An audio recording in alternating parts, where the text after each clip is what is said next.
Olá, queridas irmãs, queridos irmãos, sejam bem-vindos. Nós vamos estudar hoje o Velho Testamento, Gênesis 28 até o 33. E sejam todos bem-vindos, aqueles que vêm pela primeira vez.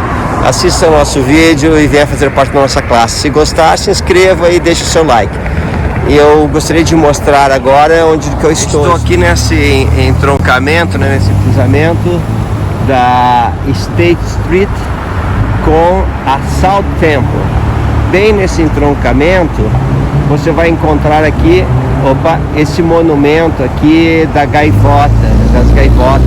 Lembra quando os pioneiros chegaram e que a praga de gafanhoto atacou as colheitas? E o que aconteceu? O Senhor enviou gaivotas que comiam e vomitavam longe os gafanhotos, e assim os santos puderam sobreviver. E foi um milagre realmente. Bem aqui do lado está a casa de Brigham Young. Essa casa aqui, ela não era originalmente nesse local e foi transportada para cá, e podemos visitar, é muito linda. Fica bem nesse entroncamento, tendo a South Temple com a State Street. Olhando para o lado de cá tem um antigo prédio de administração da igreja, hoje é aquele edifício enorme que é a administração. E no fundo ali temos o Joseph Memorial Building. Aqui à esquerda, nesse quarteirão, é o que fica um shopping muito lindo que foi construído pela igreja para revitalizar o centro de Salt Lake, que é o City Creek, né? Bem conhecido aqui. Só para poder mostrar para vocês. E atrás aqui do Memorial Building, aqui atrás fica o templo de Salt Lake. Agora vamos à nossa aula. Hoje estamos estudando Gênesis do 28 ao 33. E logo no 28 nós vemos que Isaac abençoa seu filho Jacó, confirmando a bênção que ele havia dado antes. Lembra que Jacó, ele se fez passar por Esaú e recebeu a bênção da primogenitura? E Isaac poderia ter revogado, mas ele não o fez. E aqui Isaac manda seu filho Jacó ir para Padã Arã, na terra de sua parentela, para encontrar uma esposa com quem possa se casar e ter uma família. E Isaac abençoa Jacó, e ele diz assim: e Deus Todo-Poderoso te abençoe e te faça frutificar e te multiplique, para que sejas uma multidão de povos, e te dê a bênção de Abraão, a ti e a tua semente contigo. Que pensamento maravilhoso é saber que as bênçãos de Abraão são as bênçãos de um casamento eterno. E essas bênçãos Isaac estava abençoando seu filho Jacó. E mais maravilhoso ainda é saber que a tua semente depois de ti. Todos nós que aceitamos o Evangelho de Jesus Cristo, conforme foi restaurado em nossos dias, e fazemos convênio com Deus, nos tornamos a semente de Abraão, com direito a todas as bênçãos, quando realizarmos as ordenanças corretas. E olha o que acontece. Essas bênçãos estão ao nosso dispor hoje em dia. Jacó inicia sua viagem, e depois de um dia de sol, ele vai se deitar. No 11, ele pega um travesseiro. Olha que interessante. Ele tomou uma das pedras daquele lugar e pôs por cabeceira. Então nós temos o costume de deitar num travesseiro fofinho. Ele pegou uma pedra e deitou a sua cabeça sobre aquela pedra. E ele teve um sonho.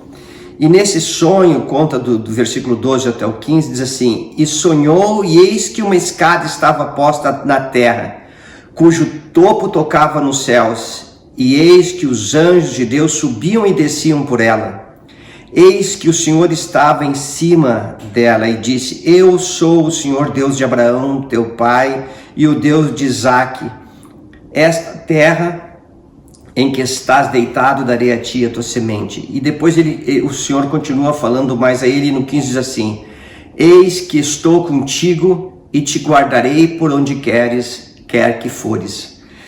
eu fico tão maravilhado com este sonho que ele vê uma escada que vai dos céus à terra e os anjos passando, um símbolo dos templos de Deus, um símbolo daqueles convênios que Jacó iria fazer, como seu pai antes dele fez, que era Isaac, e como seu avô Abraão também o fez. Eu fico imaginando aquela escada com vários degraus, simbolizando as diferentes ordenanças que nós realizamos na casa do Senhor. E uma das coisas também que me chama muita atenção, ele teve um sonho, mas nesse sonho o Senhor falou assim: eis que estou contigo e te guardarei por onde quer que fores. Dá para imaginar receber uma revelação, seja através de sonho, ouvir a voz do Senhor, ou então ter um sentimento do Espírito tão forte de saber que o Senhor está contigo. Como é a vida de uma pessoa quando sente isso? Como ela enfrenta os desafios da vida? E todos nós, eu, você, todos passamos por desafios. Mas quão maravilhoso é ter esse testemunho no coração de que o Senhor está conosco. Isso aconteceu com Jacó. Ele estava indo para uma outra terra que ele não conhecia, mas o Senhor estava com ele. Eu convido a todos vocês, a todos nós, para podermos buscar ao Senhor, para receber esta revelação pessoal e saber que o Senhor está conosco. Testifico de todo o meu coração que esta é uma bênção real e que nós podemos saber disso e podemos receber esta mesma revelação em nossa vida. E quando Jacó se acorda do sonho, ele fala: certamente o Senhor está neste lugar e eu não sabia. Este não é outro lugar senão a casa de Deus, e esta é a porta dos céus. Eu fico imaginando quando nós podemos ir aos templos de nosso Deus e servir no templo, realizar ordenanças por nossos antepassados, realizar nossas próprias ordenanças. E eu sinto assim que é a mesma sensação: certamente o Senhor está neste lugar e eu não sabia. Que coisa extraordinária! E isso aconteceu com Jacó. Não tinha um templo construído, mas ali ele recebeu esta revelação dos céus. E no 19 diz que o lugar foi chamado de Betel. E então Isaac, ele fez um voto ao Senhor. Ele disse: Senhor, eu vou, e se tu me trouxeres de volta, e se eu tiver o que comer, enfim, eu de tudo que tiver vou pagar o dízimo. Eu lembro que os profetas de Deus têm ensinado que enquanto nós tivermos um converso que não tenha pago o seu dízimo, este vai ser o teste da fé. Coisa maravilhosa, né? Eu presto meu testemunho que o dízimo é uma bênção dos céus. Na nossa vida, precisamos destas bênçãos em nossa vida, mas também através dos dízimos, templos são construídos, capelas, e o reino de Deus se propaga por todo o mundo. E isso é maravilhoso. Jacó, então, ele chega na terra dos parentes de seus pais, né, que era Labão, e lá ele conhece Raquel, e ele se apaixona por Raquel, e então ele pede para poder casar com Raquel, e Labão, então, ouve a proposta dele, né, e diz assim no 18: e Jacó amava Raquel e disse: 7 anos te servirei por Raquel, tua filha mais nova. E então aqui ele diz assim, olha, isso é uma coisa romântica, é cheio de amor mesmo, porque ele fala assim no 20: assim serviu Jacó 7 anos por Raquel, e foram aos seus olhos como poucos dias, pelo muito que a amava. Eu fico imaginando, irmãs e irmãos, nos casamentos, como é o nosso relacionamento, o esposo e a esposa. Os dias têm passado leves, rápidos, e nós estamos trabalhando para edificar nossa família, nosso relacionamento, nos dedicamos à esposa querida de todo o nosso coração. Eu penso nessas coisas porque foi assim com Jacó, e assim ele fez. E chegou então, ao longo dos 7 dias, e Labão então ia dar a sua filha, e em vez de dar Raquel, ele deu a outra filha que se chamava Lia. E Jacó só descobriu isso no outro dia e foi falar com Labão. E no versículo 26 diz assim: e disse Labão: não se faz assim no nosso lugar, que a mais nova se dê antes da primogênita. Cumpre a semana desta, então te daremos também a outra, pelo serviço que ainda outros 7 anos servires comigo. E então Jacó trabalha mais 7 anos por Raquel, ele a recebeu como esposa. Também aqui eu gostaria de falar que você, não faz parte de nossa cultura, mas ele teve 2 esposas. Se você olhar, depois teve mais 2 concubinas, 2 servas, então seriam 4. Não faz parte de nossa cultura, mas como estudamos em Doutrina e Convênios na aula passada, Jacó recebeu vida eterna e tudo foi aceito pelo Senhor. Irmãs e irmãos, às vezes podemos não entender certas coisas das Escrituras, porém, temos que exercer nossa fé em Jesus Cristo e aceitar de todo o coração tudo aquilo que o Senhor nos ensina. Gostaria só de ressaltar que em nossos dias não existe poligamia e que qualquer membro da igreja que queira praticá-la será afastado e excomungado. Mas isso é um princípio das Escrituras e devemos exercer fé no Senhor.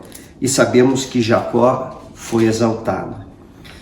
E Jacó então ele prospera naquele lugar, e eu gostaria de pular aqui para o versículo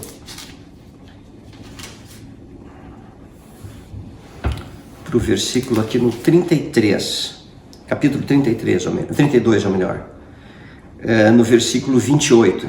Então disse: não se chamará mais o teu nome Jacó, mas Israel, pois como príncipe lutaste com Deus e com os homens e prevaleceste.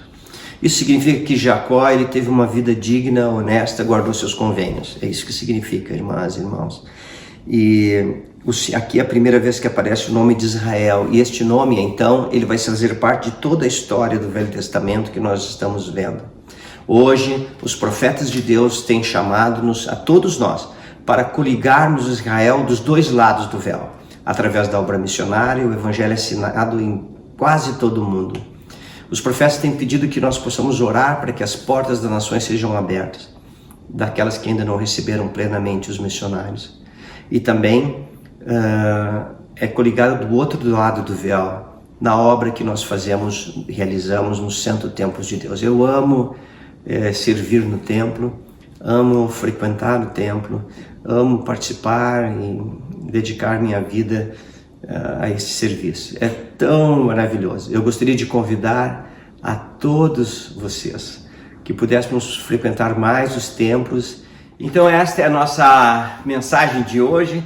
Espero que você tenha um ótimo domingo, uma ótima semana e nos vemos a semana que vem. Tchau, fique firme, seja feliz.